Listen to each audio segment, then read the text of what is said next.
Distingués invités, chers collègues, je vous dis bonjour. Les élèves de la 7e année fondamentale vous souhaitent, par mon organe, la plus cordiale bienvenue. Pour cette occasion spéciale, nous allons vous parler du maladie. Vous savez, mes chers invités et collègues, il y a plusieurs catégories de maladies. Donc, par exemple, la typhoïde, l'AVC, le paludisme, le surdosisme. Comme c'est le familier, la malaria, et nous allons vous parler aujourd'hui. Mon Dieu, c'est quoi la malaria? Merci. Comme la question spécifique de me poser, je m'engage avec honneur de lui répondre pour vous. Le paludisme, appelé malaria, est une maladie infectieuse grave provoquée par des parasites du genre Plasmodium. Surtout nous les Haïtiens. Quand nous sentons qu'une personne soit malade, nous avons l'habitude de dire que c'est une priorité. Il fait crise, il est malade, ce qui veut dire qu'il faut qu'elle est à nouveau malade pour faire une rechute. Mais non, ce n'est pas vrai. Sachez qu'il existe plusieurs catégories de maladies. Donc, ensemble, aujourd'hui, nous allons connaître ceux qui peuvent causer le paludisme. Il se transmet à l'être humain par la piqûre de moustiques infectés.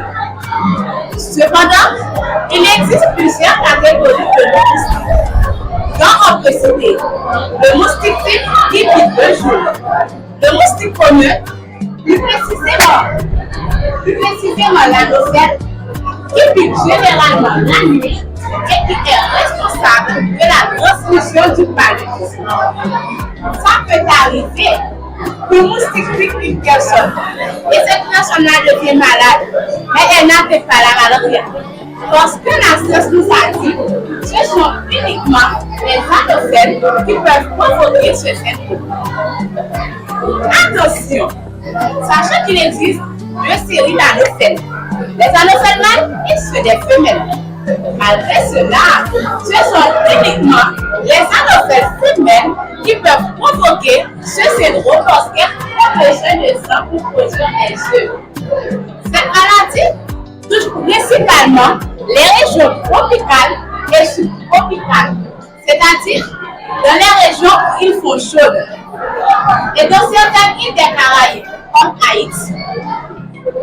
Mes chers invités et chers amis, sachez que chaque maladie a ses étapes de propagation.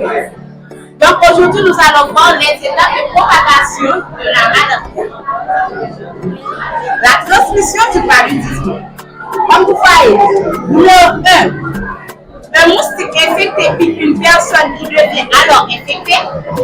Numéro 2, le foie est alors infecté. Numéro 3, les cellules de sang sont à leur tour infectées. Et pour finir, numéro 4, le moustique qui pique une personne infectée devient à son tour infecté. Je vais vous expliquer cette leçon dans notre œuvre matérielle. Donc, nous avons une image.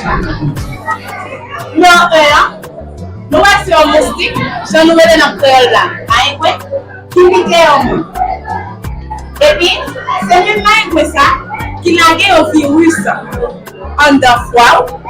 Et les attaques fort, il attaque les cellules.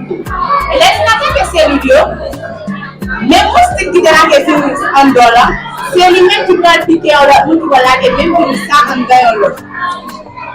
Donc, mes chers invités, sachez que chaque maladie a ses symptômes, a ses causes et enfin a ses solutions.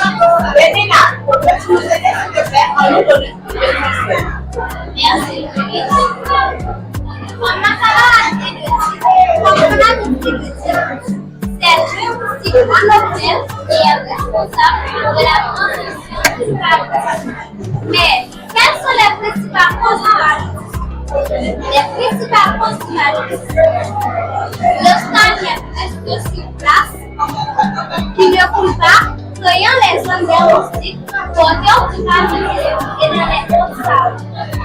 Quelques symptômes du paludisme.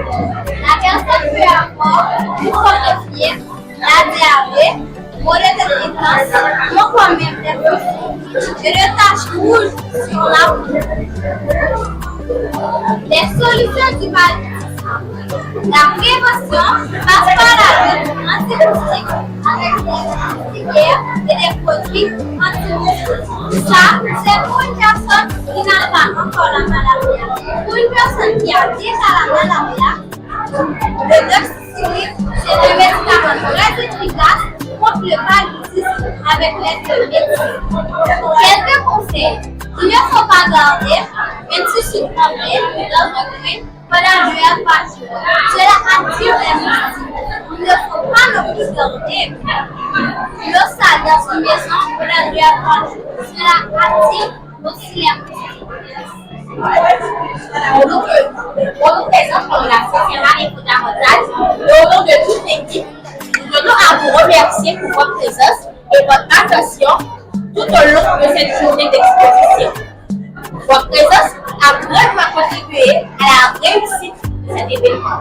Maintenant, nous faisons place à des questions. Vous êtes malade.